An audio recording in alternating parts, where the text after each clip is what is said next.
Food. We all eat it. But according to Food Aid Foundation, 1 out of 7 people will go hungry tonight. Today, I further want to speak about the issue of food insecurity in communities of people of color, and how we can not only teach them, but also create solutions that can help them. What I believe is the root cause of people of color being in poverty is the idea of the social scale and how people of color can't really move up in that social scale.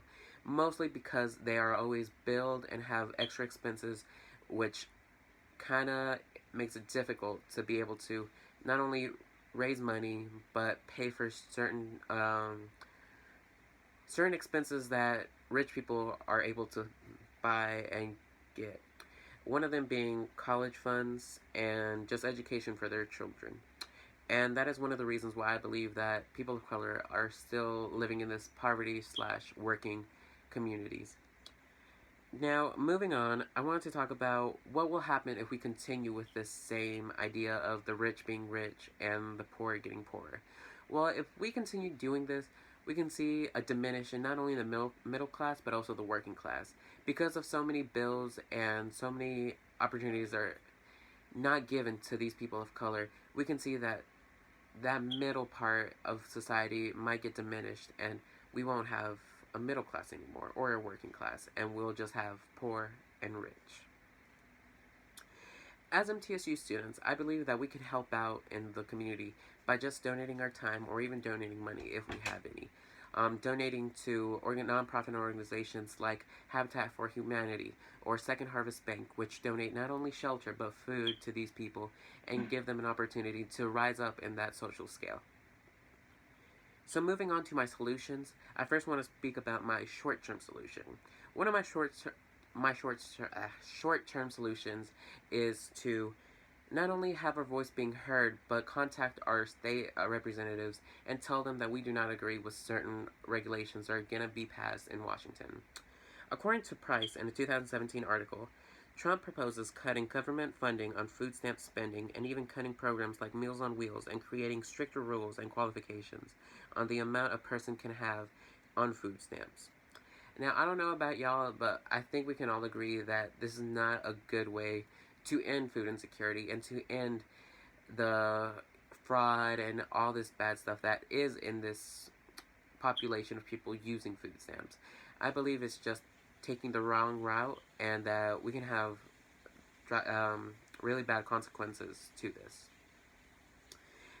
And with this solution, I feel that not only voting, registering to vote, and marching, and just calling our state representatives, we can tell them that we don't agree with this, and that we believe that everyone deserves a fair chance to make it in this society. As for my long-term solution, I wanted to look into other communities in other states where they have similar issues and have similar difficulty getting food to their residents. One of them being a small town in North Carolina called Conto, and it was written in an article by Miss Toner in 2016, where she writes about a North Carolina community where there was at least 30 funerals per year. And with these 30 funerals, they were mostly caused by chronic diseases like heart attacks, diabetes, high blood pressure, and many others that are linked to poor diets. And the main reason was because they were a food desert. And for those who don't know what a food desert is just a community where they cannot get fresh fruits and vegetables into their community and just be able to afford them or even buy them. And one of the residents, called Reverend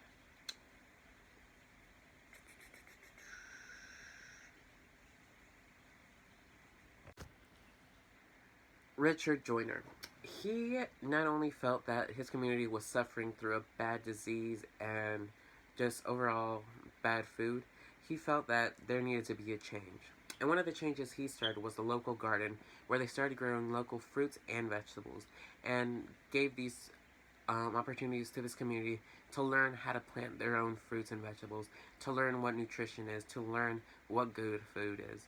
And I believe that this program really helped out their community, and I feel like it could help out our community.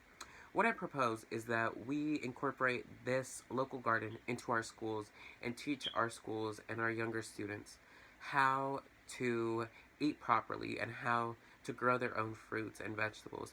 And with that said, we can sell the fruits and vegetables that we grow in these gardens and sell them for a lower price than the grocery stores.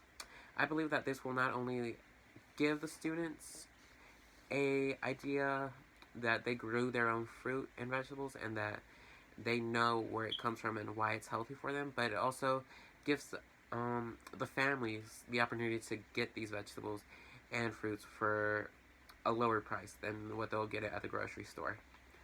And although this does seem like a fun idea to not only do but to teach, there is the issue of cost. Now, a lot of times, growing a garden, and a good garden at that, does cost a little bit more money, and that is just because if you throw more love to it and, um, put in the work for a good garden, you'll have more fruits and more vegetables and even bigger, bigger variants of the fruits and vegetables, which may be sweeter and whatnot. But but after talking with various FFA members or Future Farmers of America, many have said that you can just throw some seeds into the ground and have it grow. But if you want to get pretty gardens and gardens that produce a lot more fruit, you would have to put in the work, meaning a lot of irrigation, a lot of soil, a lot of pots to plant the plants in, and that does cost a pretty penny. And that is one of the issues that kind of comes up. Another issue would be the teaching process, having FFA members or MTSU students go and teach. We would probably have students, volunteer for it, but a lot of times, people want to get paid to teach others, and, it's just what it is. But that's why it is a long-term solution. I believe that once we get these kinks out of the way and we can learn a little bit more on how we can incorporate this program into our schools, we can really create a solution that will not only affect us right now, but also the future students and the students after them.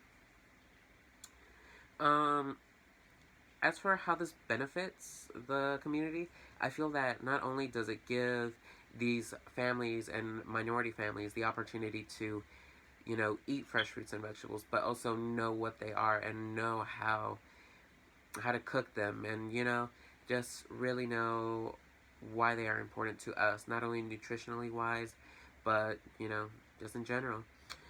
And I also believe that it would also be beneficial to them because it allows them to grow their own fruits and vegetables and know how much it costs to produce, a tomato or a cucumber, you know what I mean?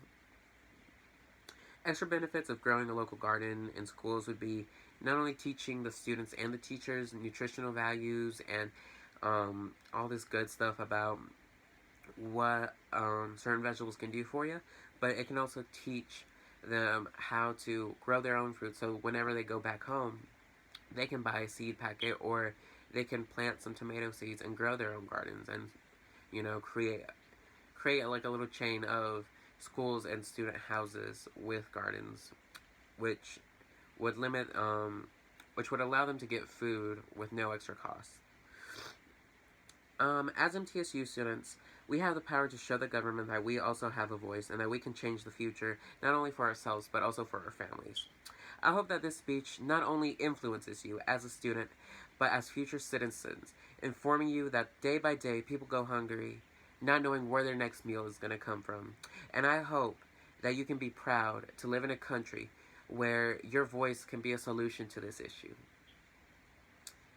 And I just want to thank you for listening to me tonight, and thank you for your time.